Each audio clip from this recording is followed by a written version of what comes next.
Thanks to you guys for stopping by on this program.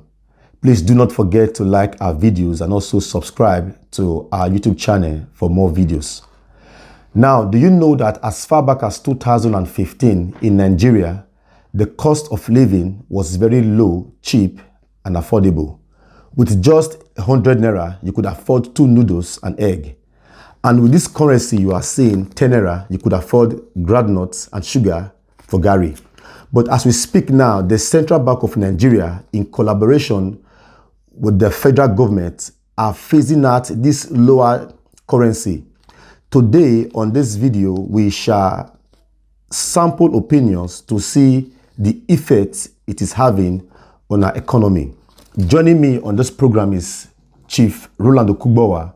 He is the Financial Secretary of NIDO, Italian chapter. If you can hear me, Chief Okugbowa, can you please give us your take on the insights of the federal government phasing out this lower denomination of our currency in Nigeria? Thank you for having me on the program. I'm honored to be part of your program. To be candid, the effect of a smaller denomination in the economy of a country is very, very important. A case study like Nigeria, we have phased out most of the smaller denomination of the naira. And me and you know that the microeconomy of a country employs approximately 60% of the working population. And majority of the commerce and trade going on at that level of economy require the smaller denomination. For instance, in Nigeria today, it's very difficult for you to find any product or services that goes for 1 naira. The reason being, nobody wants to accept the 1 naira coin if it's even existing. And most products are always on the inflation rate because it's a situation whereby everybody try as much as possible to equal the bigger denomination of pricing. When you take a look at the bigger economy of the world, a case study like the United States of America, they still maintain the smaller denomination of their currency. We have the $1 bill, the $2 bill, and so on and so forth. It brings down most of the microeconomics, commerces, and trade. You can get a burger for $1 in America for reason because the denominations are there. But you can't get akara for 1 naira in Nigeria because the woman selling akara above will never accept 1 naira coin from you if it even existed. So you see pricing starting from 10 naira, 20 naira, in most cases 100 naira these days.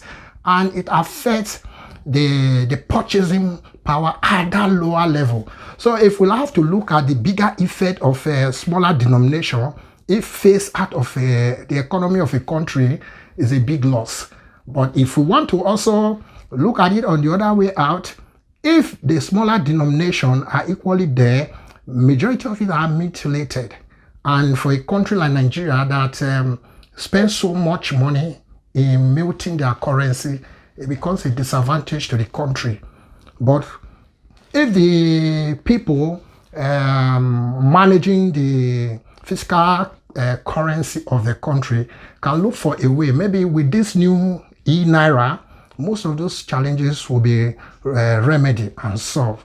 But on the long run, it is good for every economy to have a smaller denomination of their currency because it drives the microeconomy of the country. Thank you. Thank you so much, Honorable Okugbowa, for sharing your thoughts. And also, we also have a political and a financial analyst, Mr. Osaze Ugiagbe. If you can hear me clearly, sir, what is your take on the effect of phasing out the lower denominational currency of any economy using Nigeria as a case study? I'm glad to be on the program this afternoon.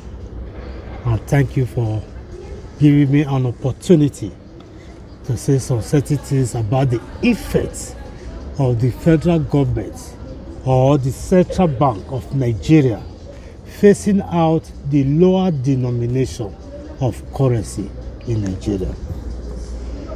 We cannot have a cobweb algorithm of economy without analyzing where we are coming from when you talk about this currency affair.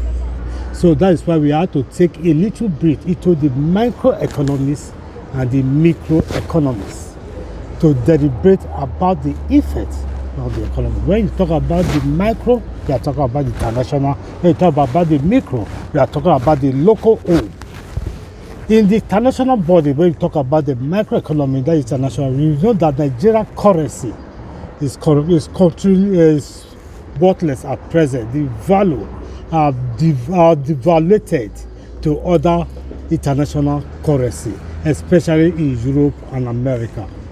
Even within some African countries, our currency is not developed, and we call ourselves the giant of Africa. And if you also look at home, the problem we are having at home is incessant inflation. And this incessant inflation goes a long way carrying the bulk of currency along. Because of this failure in Nigeria, I believe that is why Emefiele, the central bank governor, have came out with cashless policy operating in Nigeria at present.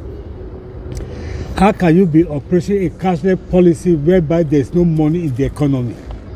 The few money we have in the economy are being collected by the bourgeois who call themselves the super politicians and the businessmen, while the poor masses who are the civil servants and the petty traders are still cutting their coins to make ends meet. But because the bourgeois can no longer carry the currency along, they now move into the cashless policy. So the effect it's having in our economy today, with due respect, we see that one, the inflation is on the higher side. People is no longer able to buy anything because the values of the currency are being devaluated. Two, the masses involved in aiming high to do some capital projects in the country, dream have become lost. So they are now living in a piecemeal affair in the country. So you see that the masses, the poor masses, are the people that have the great effect of squeezing out the low denomination because it leads to the devaluation of the currency and it leads to inflation. Thank you. Thank you so much, Mr.